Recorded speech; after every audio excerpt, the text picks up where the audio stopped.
Thousands of people in southern Germany have had to leave their homes after torrential rain caused widespread flooding. Deutsche Welle correspondent Thomas Sparrow joins us now from Berlin.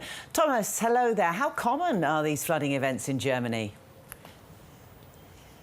This specific situation in southern Germany is easing a little bit according to experts, although water levels still remain high and the situation in general for those affected is still very serious. So the focus that authorities have now, both in southern Germany but also from a federal perspective, is to try and help obviously those affected and already look at long-term recovery specifically for the region.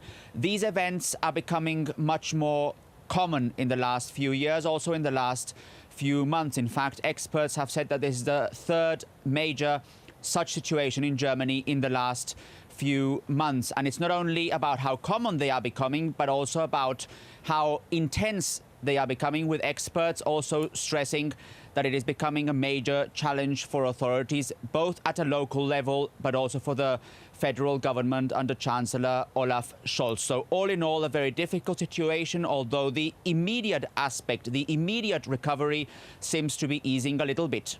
OK, so what exactly then, Thomas, is the government doing to help these people, these towns that have been so badly affected?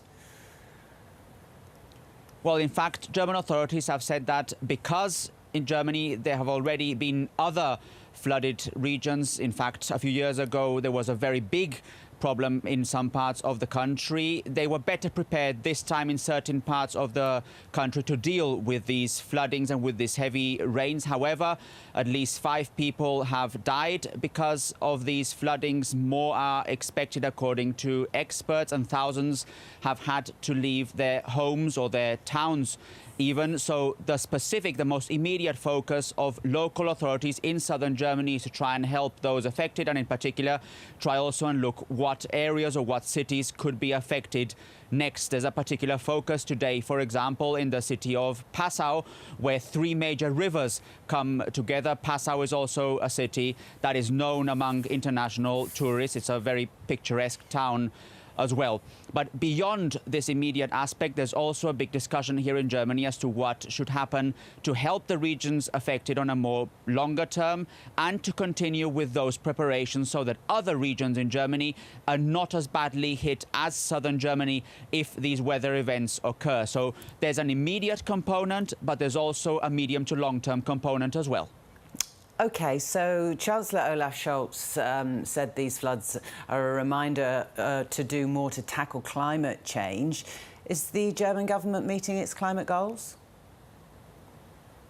And obviously, this is a particularly controversial aspect, with officials heading to the region and stressing that it's important for authorities, but for the country in general, to tackle climate change more seriously. Climate activists here in the country have criticized those visits by Scholz, by other high-ranking officials, saying that it is just basically a symbolic visit and that essentially much more should be done at a government level. If you look specifically at the government's goals, climate goals, the government did stress a few months ago that they were on track to fulfill their 2030 climate goals, so reducing emissions. However, only recently climate experts here in Germany said that they basically had a different interpretation of statistics, and that they did not believe that the German government was on track to basically comply with those rules and with those goals. So there is overall a discussion as to whether Germany and the German government in particular should do much more to tackle climate change. And in particular,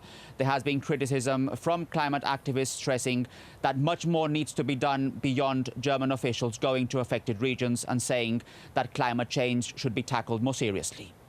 Thomas Sparrow, thank you. Radio and television star John Blackman has died. He was 76. John Blackman became a household name